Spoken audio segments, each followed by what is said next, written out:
नगे च सुरेन्द्रे च कौशिके पाद संस्पृशि निर्विशेष मनस्काय श्री वीरस्वामिने नमः। ठाणम आगम में कहा गया है, 10 ठाणा इम छवुमत्थे सब्ब भावेणम णे जानति णे पासति तंजहा धम्मत्थिकायम अधम्मत्थिकायम आगासत्थिकायम जीवम अशरीर परिबद्धम परमाणु पोग्गलम सद्दम गंधम वातम अयम जिणे भविष्यति वा नवा भविष्यति अयम सब दुखान मंतम करिष्यति वा नवा करिष्यति एतानि चेव उपन्नान दंसन धरे अरहा जिणे केवली सब भावेणम जानई पासई धम्मत्थिकायम अधम्मत्थिकायम आगासत्थिकायम जीवम अशरीर परिबद्धम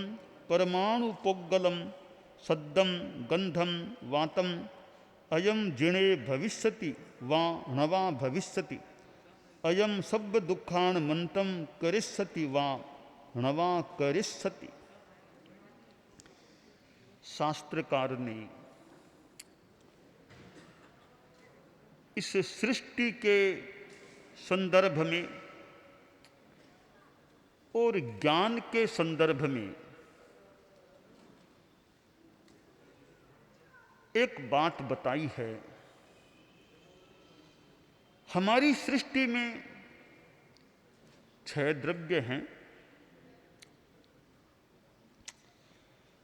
इन 6 द्रव्यों को जानना किसके लिए वश की बात है, किसके लिए वश की बात नहीं है। 10 चीजें इस सृष्टि की बताई हैं। 1 धर्मास्तिकाय, 2 अधर्मास्तिकाय, 3 आकाशास्तिकाय, 4 शरीर मुक्त जीव, 5 परमाणु पुद्गल, 6 शब्द, 7 गंध, 8 वायु, 9 यह जिन होगा या नहीं यह बात, 10 यह सभी दुखों का अंत करेगा या नहीं। ये 10 चीजें तो हमारी सृष्टि की हो गई। लोकाकाश में हैं प्राय चीजें, आकाश और लोकाकाश में भी है। अब इनको जानना, देखना सामान्य अवबोध, जानना विशेष अवबोध। तो बताया है कि छद्मस्थ इन 10 चीजों को सर्वभावे न जानता है न देखता है। अब एक प्रश्न है, छद्मस्थ कौन होता है? छद्मस्थ की यह परिभाषा, छद्म आवरणम, छद्म यानी आवरण,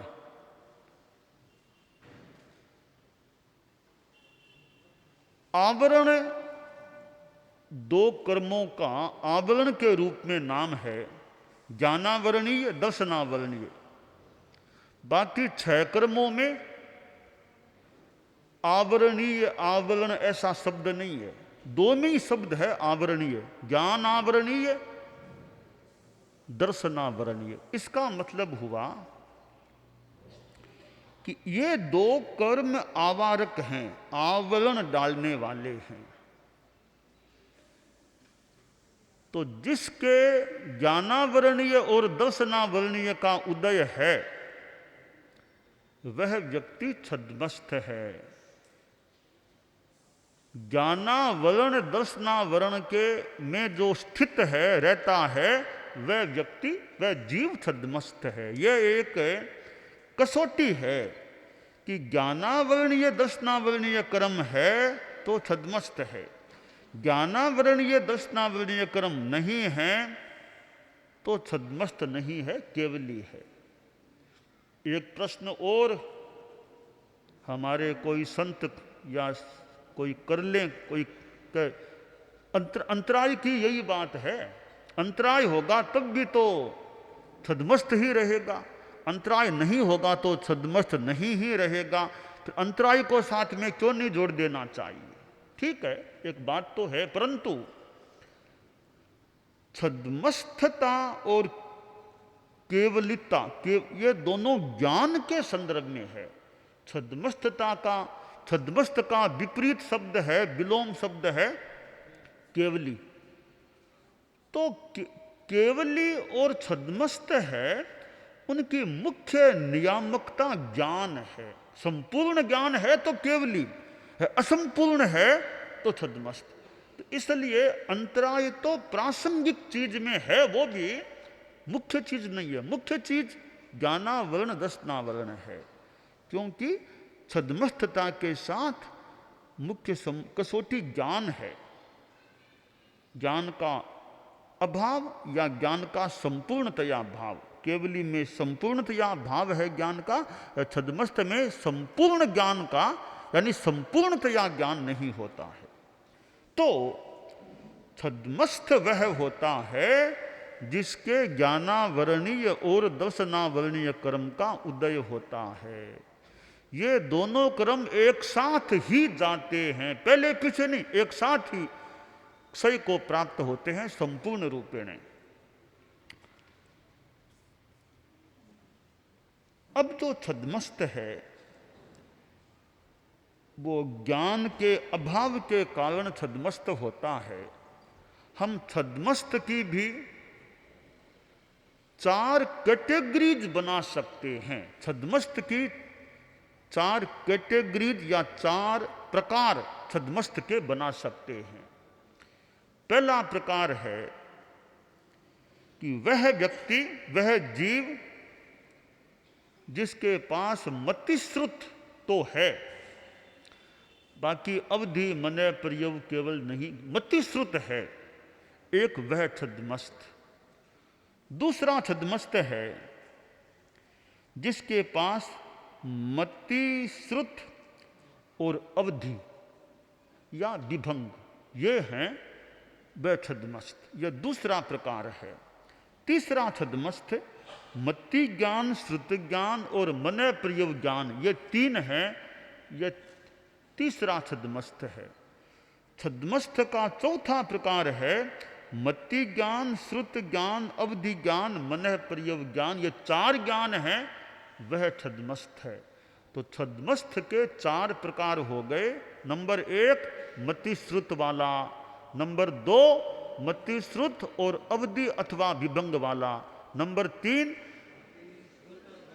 मति श्रुत और मन पर्याय वाला, नंबर 4 मति श्रुत अवधि और मन पर्याय, 4 ज्ञान। ये 4 प्रकार के छद्मस्थ हो जाते हैं। तो शास्त्रकार ने कहा है 10 पदार्थों को छद्मस्थ संपूर्ण रूप से नहीं जानता, न जानता न देखता, धर्मास्तिकाय है। अब धर्मास्तिकाय को संपूर्णतया जानना केवल ज्ञानी, केवल दर्शनिक के सिवाय संभवतः किसी के बस की बात आसातना न हो। अवधि ज्ञानी भी धर्मास्तिकाय को संपूर्ण भावी ने नहीं जान सकता। क्यों नहीं जान सकता? कि अवधि ज्ञान का विषय रूपी द्रव्य, रूपी, धर्मास्तिकाय अमूर्त अरूपी है, इसलिए अवधि ज्ञान का यह विषय नहीं बनता धर्मास्तिकाय को जानना। तो 12वें गुणस्थान तक का भी साधु भी है, तो धर्मास्तिकाय को संपूर्ण भावे ने वो नहीं जान सकता। इसी तरह अधर्मास्तिकाय को नहीं जान सकता, इसी तरह आकाशास्तिकाय को नहीं जान सकता, और इसी प्रकार शरीर मुक्त जीव यानी सिद्धों को नहीं जान पाता। तो ये चार चीजें अमूर्त हैं। धर्मास्तिकाय, अधर्मास्तिकाय, आकाशास्तिकाय, शरीर मुक्त जीव अमूर्त हैं। इनको ने चारों ही प्रकार के जो छद्मस्थ मैंने बताए हैं, चारों ही इनको संपूर्ण भावे ने नहीं जान सकते, न देख सकते। एक बात हमारी संपन्न हो रही है। अब दूसरी बात, पांचवां है परमाणु पुद्गल, छठा है शब्द, सातवां है गंध, आठवां है वायु। तो परमाणु पुद्गल तो रूपी है, शब्द भी रूपी है, गंध भी रूपी है, और वायु भी शरीर युक्त वो रूपी है। चार चीजें अमूर्त आ गई, ये चार चीजें मूर्त हैं, रूपी हैं। तो रूपी हैं, तो रूपी तो अवधि ज्ञान का विषय भी बनता है। तो इनको क्यों नहीं जान सकता? इनको तो वह छद्मस्थ मति श्रुत वाले को छोड़ दें, पर अवधि ज्ञान, वो भी विशिष्ट अवधि ज्ञान है, तो वो तो परमाणु पुद्गल को भी जान ले, शब्द को भी जान ले, और गंध को भी जान ले, वायु को भी जान ले। तो यहां एक बात है, हो सकता है निश्चय में केवली जानी संभव है, अवधि ज्ञानी इन चारों को जान ले। परंतु एक बात है कि अवधि ज्ञानी भी अतीन्द्रिय ज्ञान से तो मान लो जान ले, पर इंद्रिय ज्ञान से नहीं जान सकता। उसके पास तो आंखें हैं, छद्मस्थ है तो आंखें हैं, कान हैं, वह शब्द को कान से, यानी कान से सुन तो ले, तो साक्षात्कार शब्द का इंद्रियों से अवधि ज्ञानी भी नहीं कर सकता। गंध को भी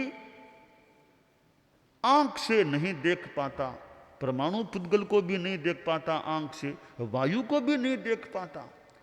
तो क्या वो छद्मस्थ है अवधि ज्ञानी भी, वो चाक्षुष प्रत्यक्ष नहीं कर सकता। इस संदर्भ, इस अपेक्षा से वो भी सर्वभावी ने इन चारों को नहीं जान पाता। अब क्या यह जिन होगा या नहीं, तो यह भी प्रत्यक्ष ज्ञान है। वो केवल ज्ञानी को तो हो जाए, बाकी सबको प्रत्यक्ष साक्षात्कार के रूप में ज्ञान न भी हो। अवधि ज्ञानी है मान लो, तो वो पता नहीं कोई विशेष अवधि ज्ञानी, हर वो भी सारे जीवों का, अमुक जीव का जिन होगा या नहीं, नहीं भी जान पाए, निश्चय में केवली जाने, जान भी पाए तो भी केवली जाने, परंतु हो सकता है सर्वभावी ने वह न जान पाए जिन होगा या नहीं। जिनसे जुड़ा हुआ तत्व है, यह सभी दुखों का अंत करेगा या नहीं, ये दोनों, ये मोक्ष में जाएगा या नहीं, यह भी अवधि ज्ञानी कोई जान ले तो जान ले, या सर्वभावी ने न जान पाए।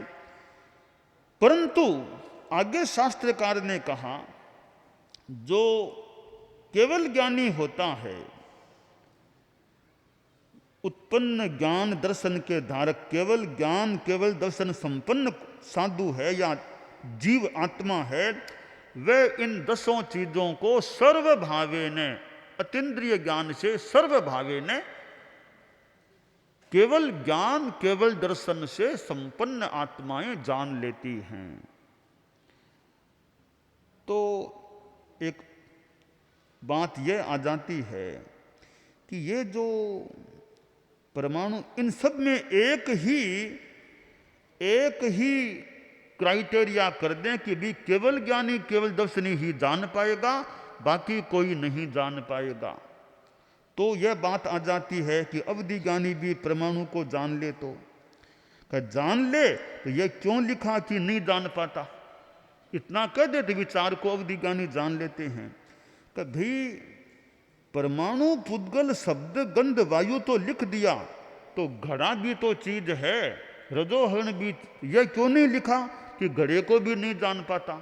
यह क्यों नहीं लिखा कि पूंजनी को नहीं जान पाता? तो यहाँ यह बात सामने आती है, ये जो चारों चीजें हैं, परमाणु, पुद्गल, शब्द, गंध, वायु, ये मूर्त होने पर भी अदृश्य हैं। मूर्त होना एक बात है और अदृश्य होना अलग बात है। तो ये पूंजनी आदि पुद्गल तो हैं ये चीजें, पर ये तो दृश्य हैं। शब्द मूर्त होने पर भी अदृश्य है, गंध मूर्त होने पर भी अदृश्य है, वायु मूर्त होने पर भी, शरीर के रूप में मूर्त होने पर भी, और अचित वायु पुद्गल के रूप में हो तो अदृश्य है। परमाणु पुद्गल है पर अदृश्य। तो यहां शास्त्रकार ने 10 बातों में अदृश्य अदृश्य को लिया है, दृश्य को नहीं लिया है।